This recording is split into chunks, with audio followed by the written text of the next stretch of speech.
Hello, my amazing friends. Today, we start the story of a small shop that grew into a name you see on phones, TVs, fridges, and even in space technology. This is the story of Samsung. It's about trust, patience, and the courage to grow step by step.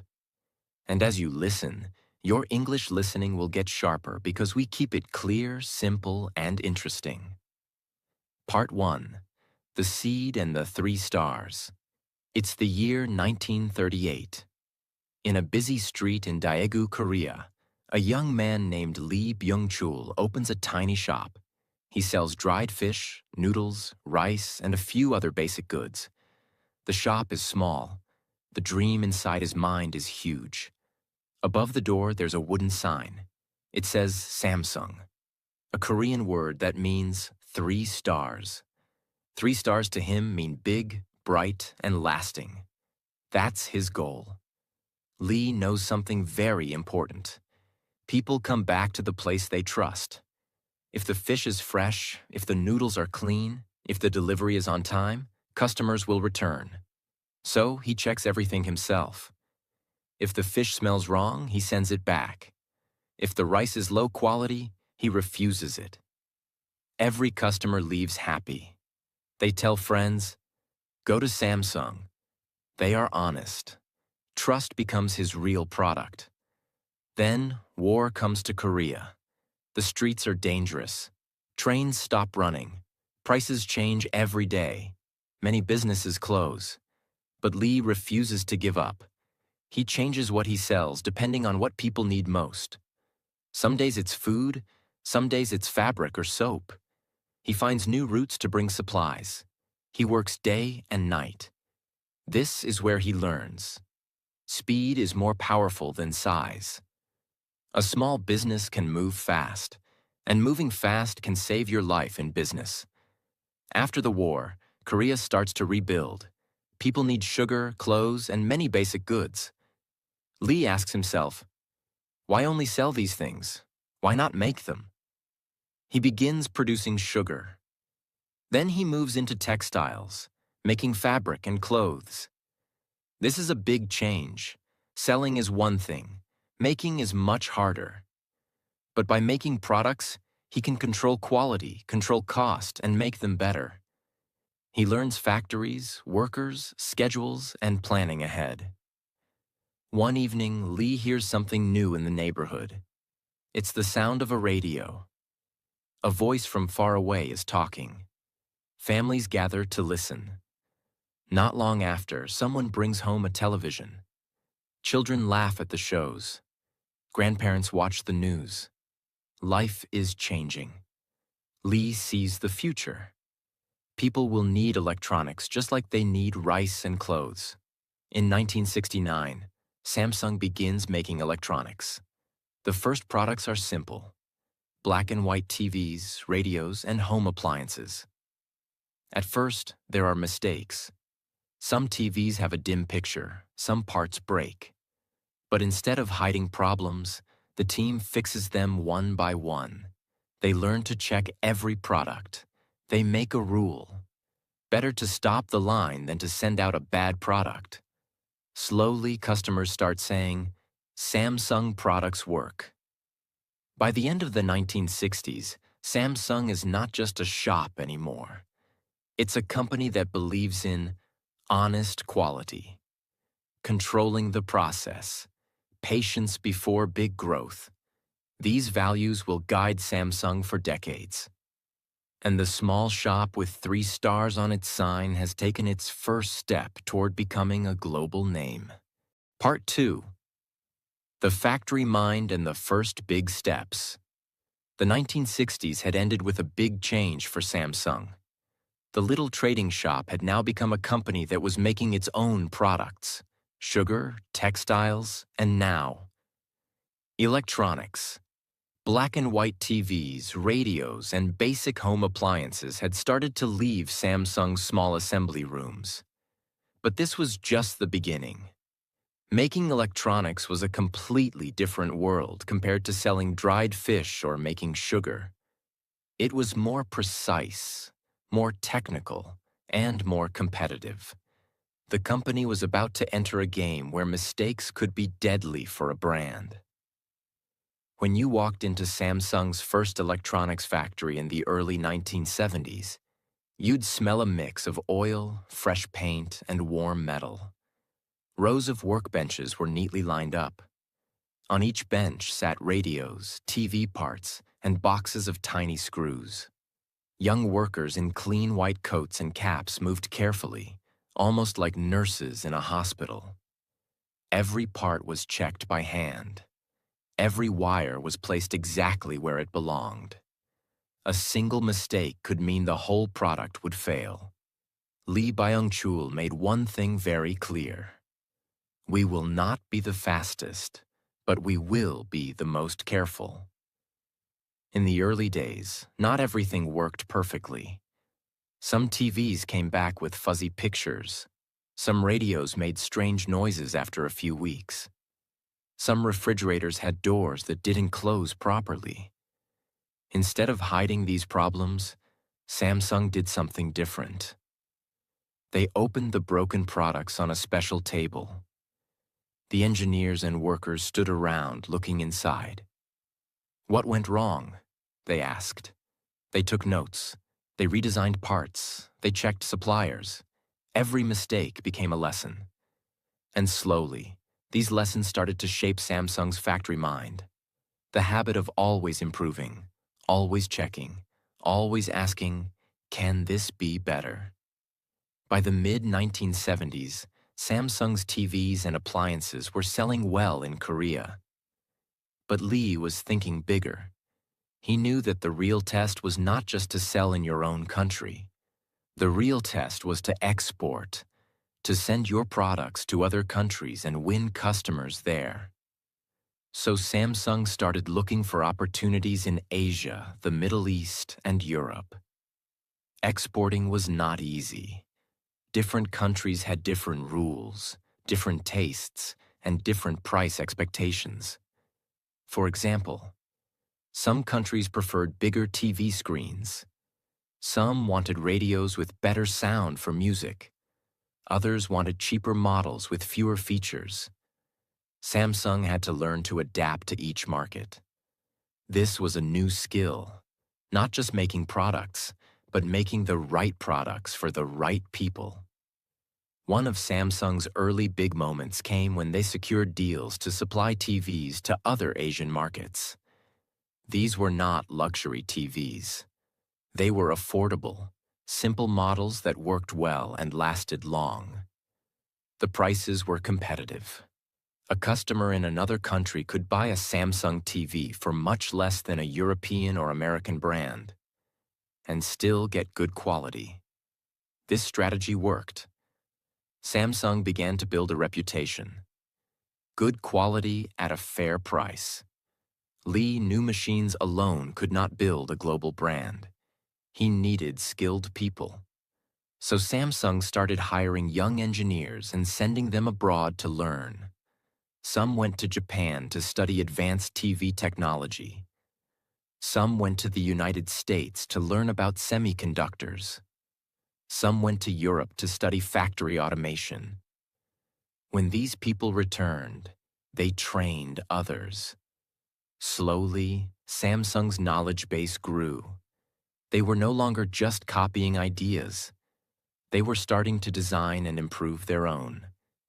In the late 1970s and early 1980s, Samsung didn't just stick to TVs and radios. They began making washing machines, refrigerators, air conditioners, microwaves. Each product line had its own challenges.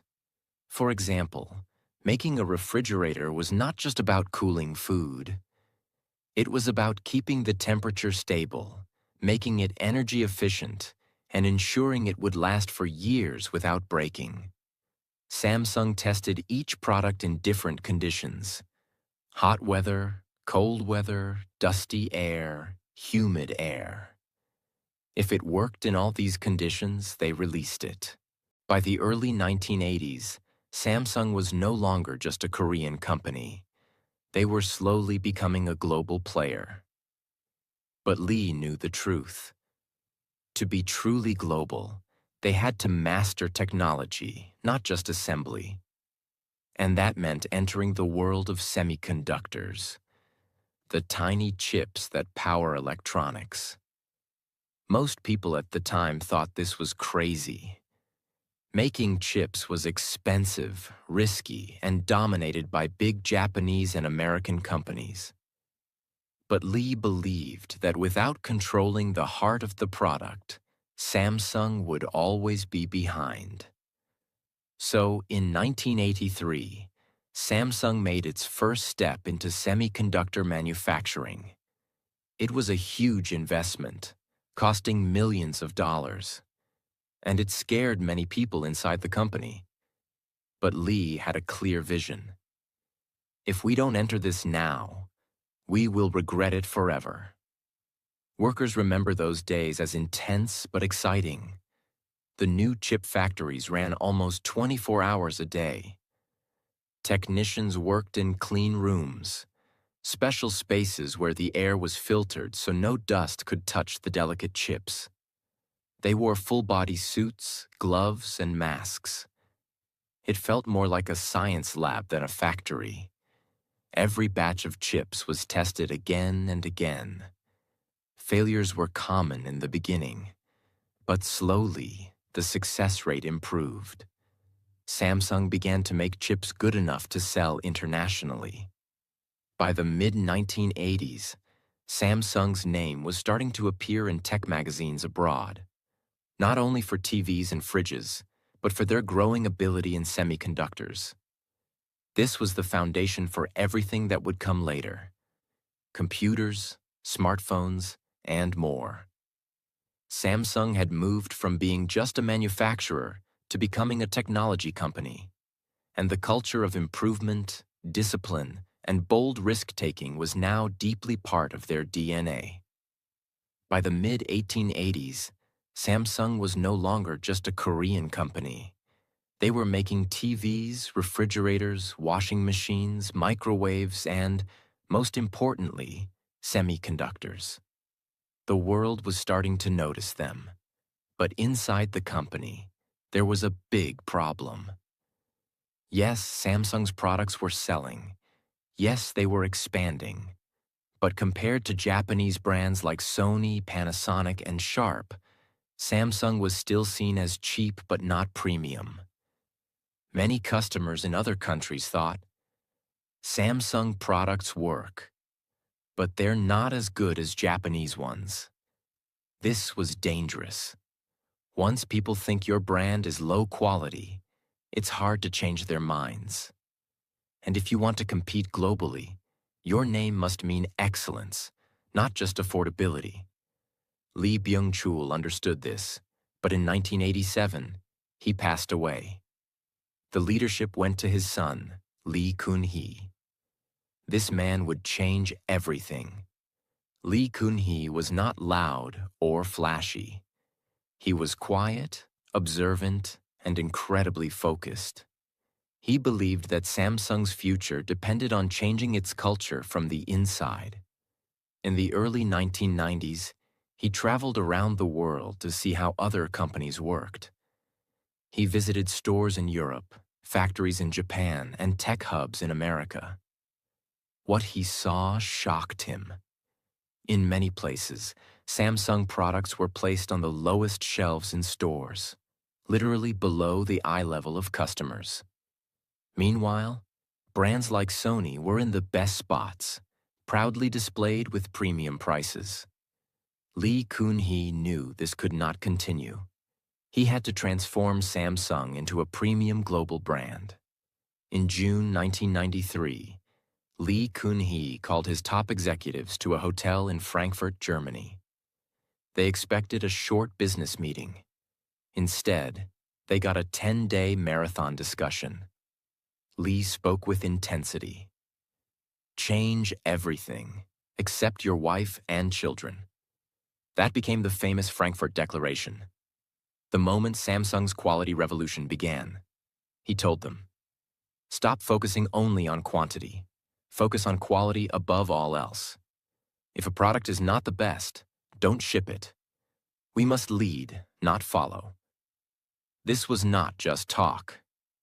He backed it with action. Not long after his declaration, Samsung launched a new line of mobile phones. They were selling well in Korea, but Lee found out there were too many defects. Battery issues, bad screens, weak signals. He was furious. He ordered 150,000 defective phones to be burned in front of the employees. It happened in 1995 at a Samsung factory. Workers watched as the phones were stacked, smashed with hammers, and set on fire. The smoke rose into the sky.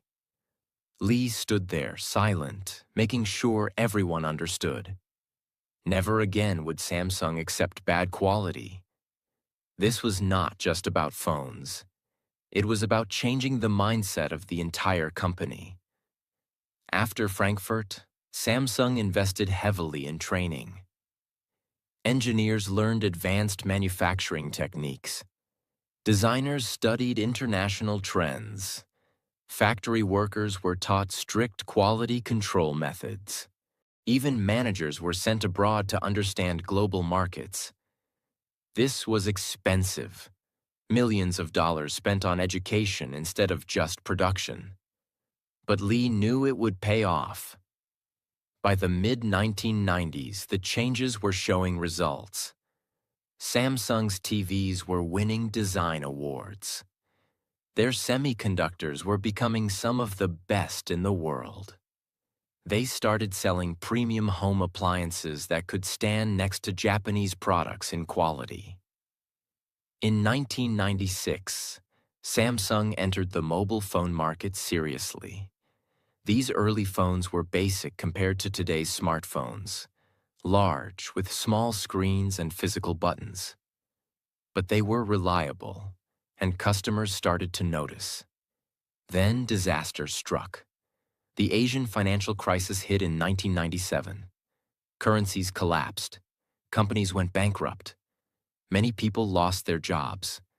Samsung was hit hard. Their debt grew, and the company had to cut costs fast. Lee Kun-hee made painful decisions. He sold off non-core businesses. He focused on electronics, engineering, and chemicals, the areas with the most potential. Thousands of employees were let go, but those who stayed were trained even harder. This crisis became another turning point. It forced Samsung to be lean, efficient, and sharper than ever.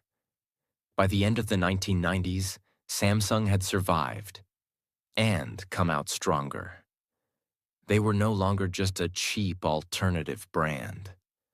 They were becoming a serious competitor to the biggest names in electronics.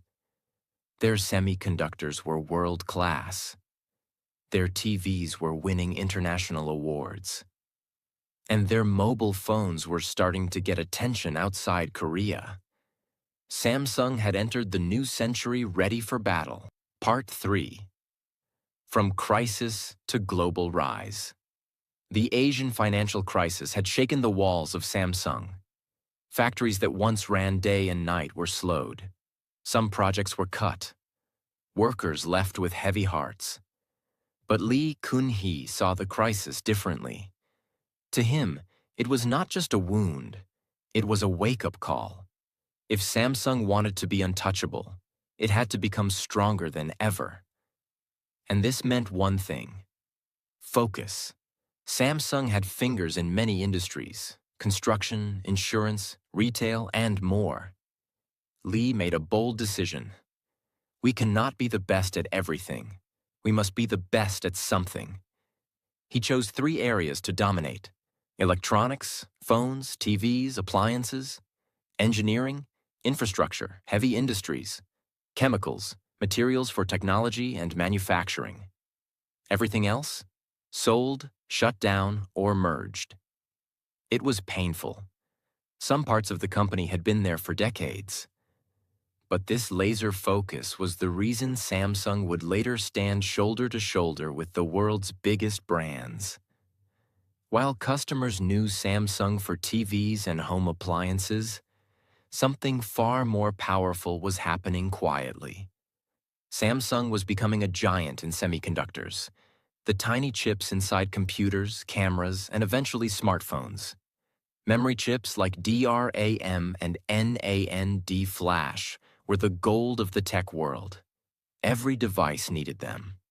And here's the genius. Samsung wasn't just making chips for themselves. They were selling them to everyone, even competitors. If you bought a Dell laptop or a Canon camera, chances were that Samsung made the memory inside it. This gave Samsung billions of dollars in revenue, control over one of the most expensive, important parts of electronics, a seat at the table with the biggest tech companies in the world. By the early 2000s, Samsung had become the #1 memory chip maker on Earth. While the brain of electronics was in chips, the face was in the screen, and Samsung wanted to own that too. In the 1990s, most TVs and monitors were bulky boxes with glass screens, but a new technology, LCD, liquid crystal display, was emerging, thin, light, and clear. The problem? It was expensive. Many companies hesitated to invest heavily. Samsung didn't.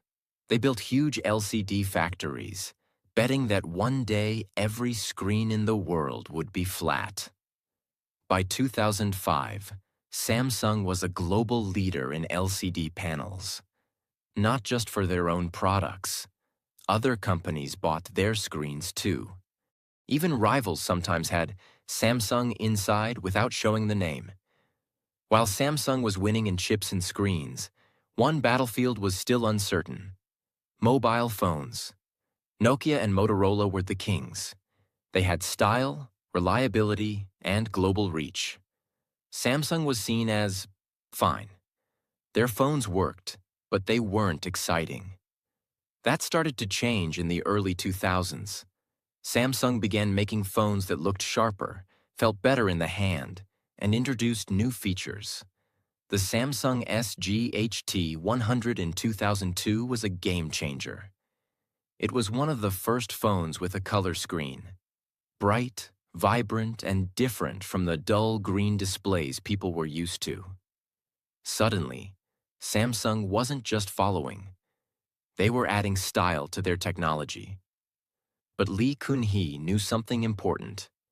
In the global market, brand image is as powerful as technology.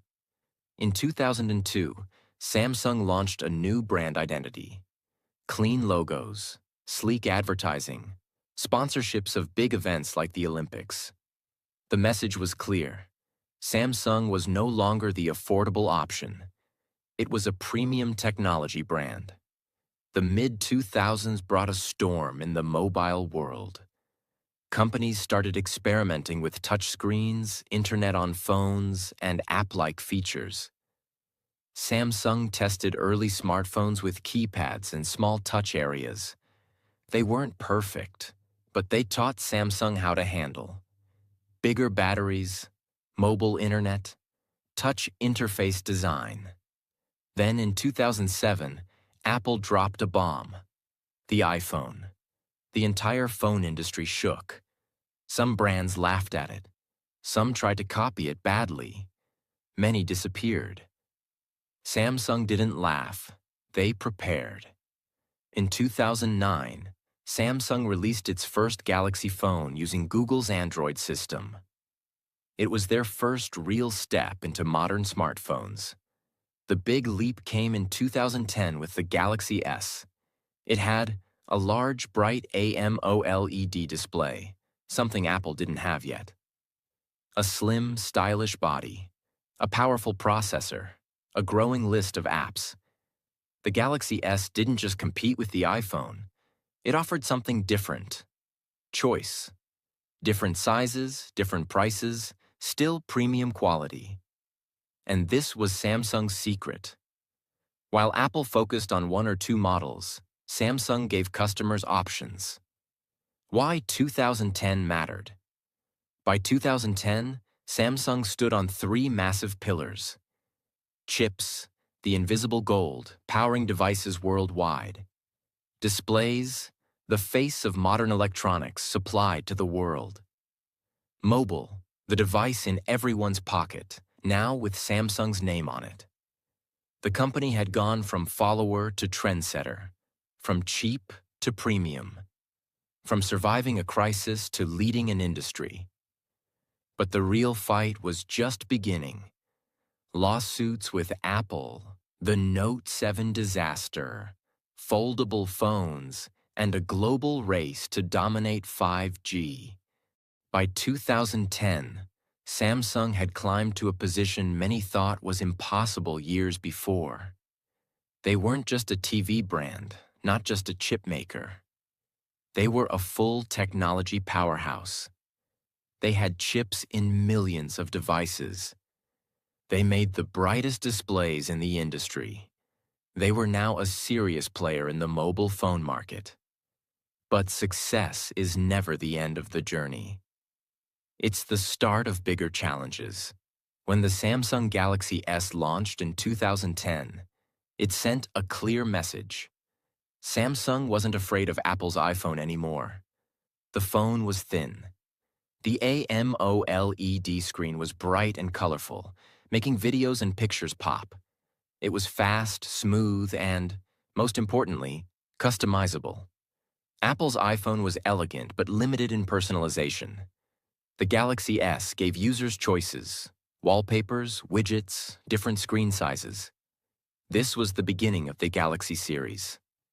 A brand within a brand. Every year after that, Samsung released new Galaxy models. They weren't just small updates. They were big steps forward. Bigger screens before big screens were trendy. Better cameras before people demanded them. Water resistance before many competitors. Samsung had learned something from their early electronics days. If you want to win, stay ahead in features, not just match your rivals. With great competition comes great conflict. In 2011, Apple sued Samsung for allegedly copying the iPhone's design. The battle went on for years, in multiple countries, costing both sides hundreds of millions of dollars in legal fees. Courtrooms were filled with lawyers holding phones as evidence. Media outlets turned it into a global tech soap opera. Samsung didn't back down. They countersued Apple for infringing on their technology patents. While lawyers fought, Samsung engineers kept working on the next Galaxy. The legal war may have been a distraction, but in the public's eyes, it meant one thing. Samsung was now in Apple's league. By 2012, Samsung wasn't just surviving the smartphone race, they were leading it. The Galaxy S3 was a global hit. Its slogan, "Designed for Humans," was everywhere. It sold over 70 million units. For many, this was their first smartphone. It was powerful but approachable, stylish but practical. And unlike Apple, Samsung offered a wide range of phones, from affordable models to premium flagships. This allowed them to reach billions of people, not just the high-end market. In 2011, Samsung did something people thought was crazy. They released the Galaxy Note. It was huge for the time, with a 5.3-inch screen when most phones were around 3.5 inches. It came with a stylus, S Pen, something people thought was outdated. Critics laughed. They called it too big to be a phone. But customers loved it. It was the first real phablet, a phone-tablet hybrid. Artists, business people, and tech lovers embraced the larger screen. The Note line became one of Samsung's biggest successes. While everyone saw Samsung's flashy phones and TVs, most people didn't know another secret. Samsung was supplying key parts to other companies. They sold OLED displays to other phone brands, processors to companies like Apple, memory chips to almost every tech giant. This meant that even if someone bought a competitor's device, Samsung might still make money from it. It was like being the chef for the whole industry, not just running your own restaurant. By 2015, Samsung's designs had evolved. The Galaxy S6 introduced a premium glass and metal build. The Galaxy S7 perfected water resistance and camera performance. Reviewers called the S7 the best smartphone in the world at the time. Sales were massive. Samsung was on top of the world. Then came 2016, and one of the biggest crises in Samsung's history. The Galaxy Note 7 was supposed to be their masterpiece, powerful, stylish, with top-of-the-line features. But shortly after launch, reports started coming in. Some devices were catching fire due to battery defects. Flights banned the phone. News channels played footage of burnt devices. Memes and jokes spread online. Samsung tried to recall and replace the phones with safe versions. But even some replacements caught fire. In the end, Samsung had no choice but to cancel the Note 7 entirely. It cost them over $5 billion in losses. Worse, their reputation was on the line. Samsung responded fast. They apologized publicly, launched a new 8-point battery safety check, and became more transparent about quality testing. They promised to win back trust, not with words, but with action. The next Note model, the Galaxy Note 8 in 2017, was a success. It showed that Samsung could recover from disaster stronger than before.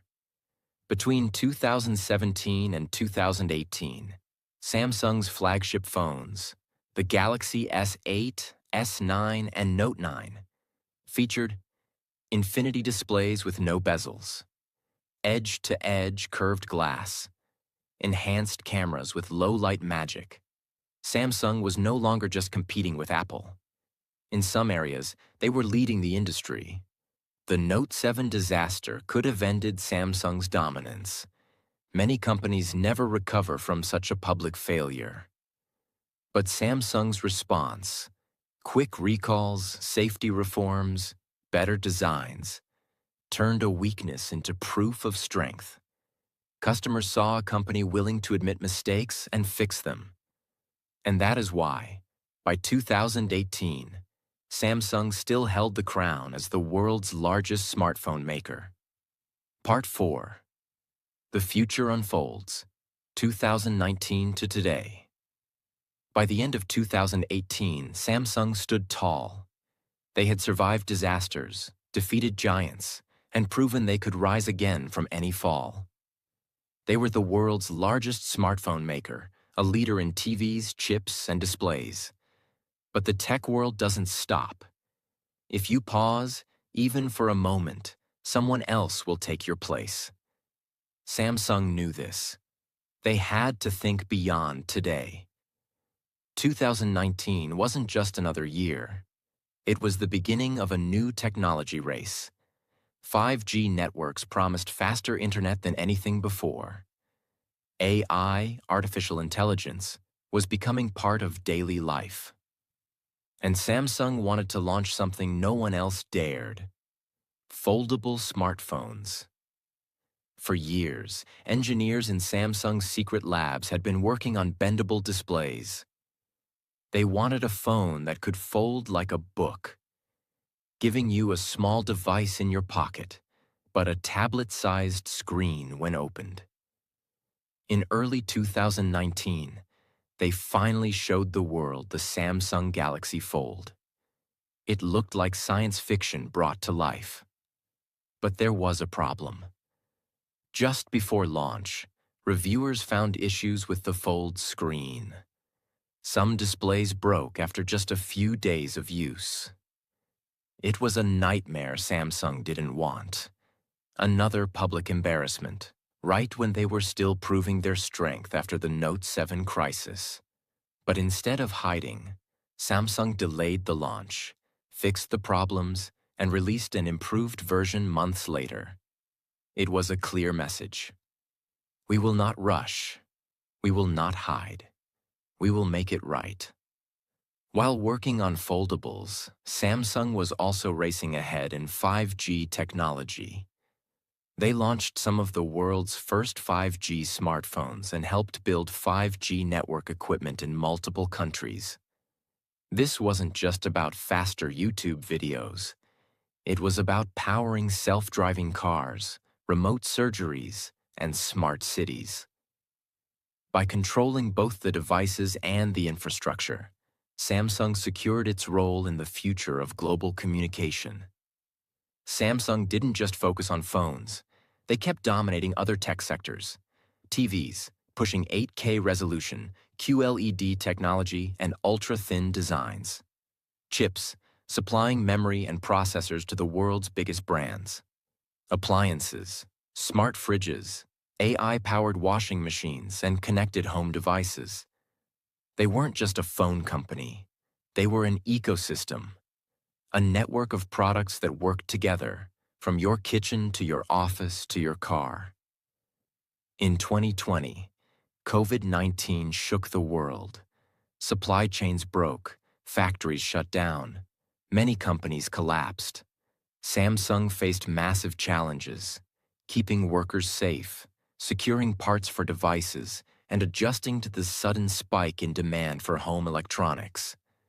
People now needed better phones for video calls, bigger TVs for home entertainment, laptops and tablets for remote work and school. Samsung quickly shifted production priorities to meet these needs. They showed once again that speed and flexibility win in a crisis. After fixing early foldable problems, Samsung went all in. They released the Galaxy Z Flip and Galaxy Z Fold 2, sleeker, stronger, and more reliable. The Z Flip flipped open like a classic phone but had a modern touchscreen. The Z Fold opened like a book into a mini tablet.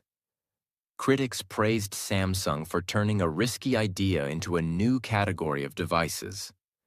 Suddenly, other brands wanted to make foldables too. But Samsung had already taken the lead.